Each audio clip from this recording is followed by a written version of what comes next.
Hasina, you have been a part of our show quite often, and we have discussed several issues threadbare. I would like to understand from you that do you think the kind of announcement which has been made by Home Minister Amit Shah, he went and traveled to all those areas which have been most hit or impacted by violence, Chura Chandpur, More, and other areas, and he's also visited relief camps, taken stock of all the security situation there, spoken to various civil society groups and made an outreach to all communities requesting for peace. Do you think that what the Home Minister has said will ensure that peace and normalcy starts returning? I mean, it's impossible to say that it will return in 100% and all. But I'm saying, do you think that this will ensure that the Manipur finally starts getting some semblance of sanity after 1 month of violence and all, ma'am?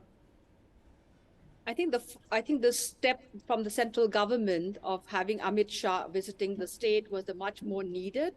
And I think in this need, what is more important is any kind of healing process or any kind of peace dialogue will have to be start with the rehabilitation packages of the people who need it the most at this moment. So I think they will need to also have a good coordination committee at the state level that look in terms of what has been promised during the visit and how can this visit take forward to rehabilitate all the people who have lost their homes, people who need it the most in terms of food, in terms of how do they go forward, how this rehabilitation package will actually ensure that people will be in a process to even discuss peace. Because without that, what peace discussion can the people, I mean, come forward? But I would also like to enhance this, that people who are in the state, whether it's a civil society organization or we have the different groups who have played active role in trying to curb the violence during the situation of almost a month now, will need to be called for a round table. They will need to be called in terms of how each one of them can participate, because peace negotiating cannot be done in isolation. I think that's a very important part that we have to see how this visit will actually take in terms of the next course of action. Today, Home Minister, on the last leg of his visit to Manipur, addressed a press conference, and ma'am, he detailed about what all the relief measures which he has announced for the state of Manipur, and especially to the people who are ravaged by a senseless violence which has engulfed the state of Manipur in the last almost a month. But he has said that he has met the CSOs of the Meitei and Kuki communities, expressed condolences, and he said the judicial probe has been ordered, compensations have been ordered, certain measures have been taken which ensures that normalcy returns to the state of Manipur. And he's also said that if violence perpetrators won't be spared, urging the people to surrender the weapons, as well as warning the Sioux militants that if they violate any Sioux agreement, strict action will be taken against them. How do you view, ma'am, in this the outreach which has been announced by Home Minister, who is in the state of Manipur for the last 3 days, reaching out to as many stakeholders and ensuring that peace and normalcy return in the state of Manipur?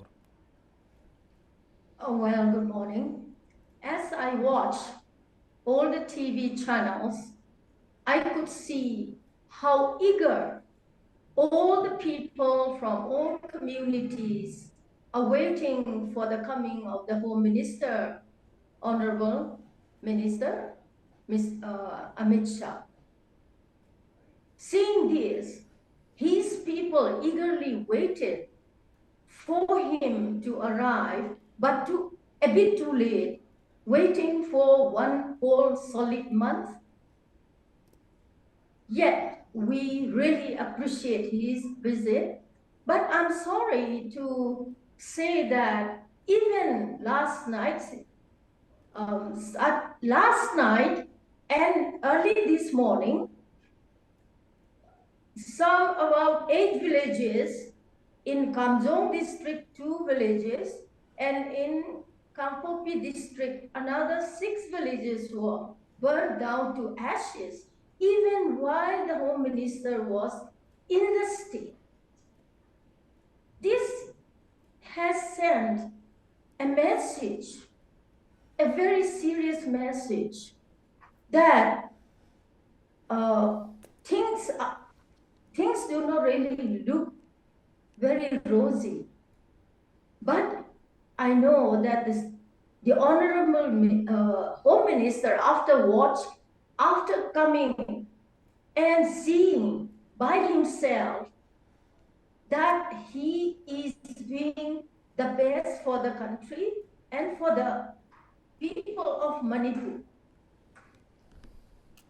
Well, to bring back peace, as I have already mentioned, justice.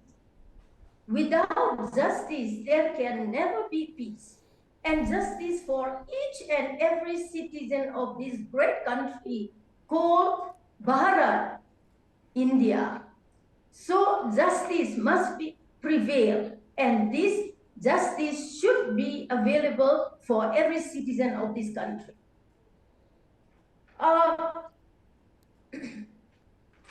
The problem is that everyone seems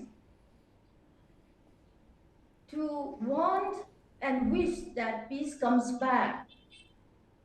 And what you have just said about the zoo, till today I heard about the zoo and suspension of Operation Zoo should be removed. But on the other hand, who are these people who are burning down even early this morning those cookie villages in Kamjong district and also in Kangpokpi district? So I think our focus should not be only against or about the Sioux. If the Sioux people violated the agreement between the center and the state government, yes, justice should prevail and action must be taken.